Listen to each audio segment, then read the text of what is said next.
Sa pangunguna ng ating butihing Vice Mayor Dudut Jowerscu Jr.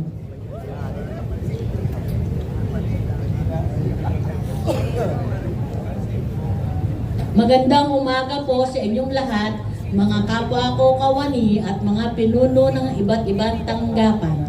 Bilang panimula ng ating maikling palatuntunan, ating pong ituon ang sarili sa dakilang lumikha para sa pag-aalay ng panalangin sa pamumunuan ni Ms. Mecca Joy Rosales mula sa opisina ng Asesor.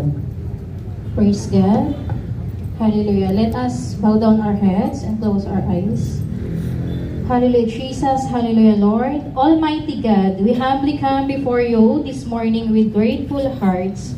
Thank you for the gift of life, for the opportunity to gather as one, and for the privilege of serving our beloved city of Pasig. As we begin this flag ceremony, we ask for your presence among us. Guide our leaders and public servants with wisdom, integrity, and a genuine love for the people we serve. Grant us unity in purpose, clarity in our decisions, and strength to fulfill our duties with honesty and compassion.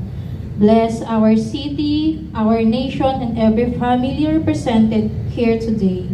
May our all work always be for the common good, and may our actions reflect justice, peace, and service. All this we ask, trusting in your guidance and grace. Seal this prayer, O Lord, with your most holy and precious blood of Jesus. In Jesus' name we pray, amen and amen. Salamat po, Ms. Mecca Joy. Ngayon po, hinihiling namin humarap at tumingin po tayo sa ating watawat ng Pilipinas. Lagay natin ang ating kanang kamay sa kaliwang dibdib at awitin natin sabay-sabay ng buong Pico Soto. Maraming salamat po. Magandang umaga sa ating lahat.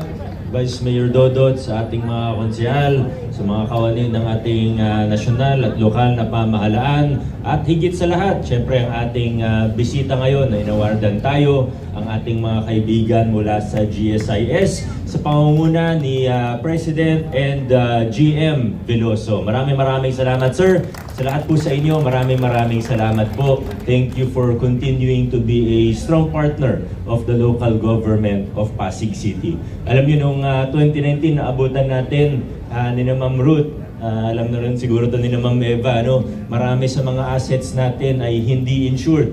Kaya nakakatakot, pag may mangyari, wag naman sana, lagi tayo nagdadasal na walang mangyari, hindi magkasunog, hindi magkalindol, pero para tayong nagsusugal niyan pag hindi insured ang marami sa mga assets, pati ibang mga building, mga sasakyan, not to mention other movable property, pero marami talaga hindi insured. Kaya nagsumikap tayo sa pangunguna ng ating OGS na sa totoo, batas naman yan, dapat naman talaga naka-insure ang ating mga assets, pero nagsumikap tayo, kasama rin ng city admin, ang ating mga departamento na talagang i-insure lahat ng dapat may insure. Kaya maraming salamat sa GSIS. Thank you for making it easy for us as well. Kaya palakpakan po natin ulit ang ating mga kaibigan mula sa GSIS. Hindi na ako magbibigay muna ng mahabang mensahe. Next week na lang po.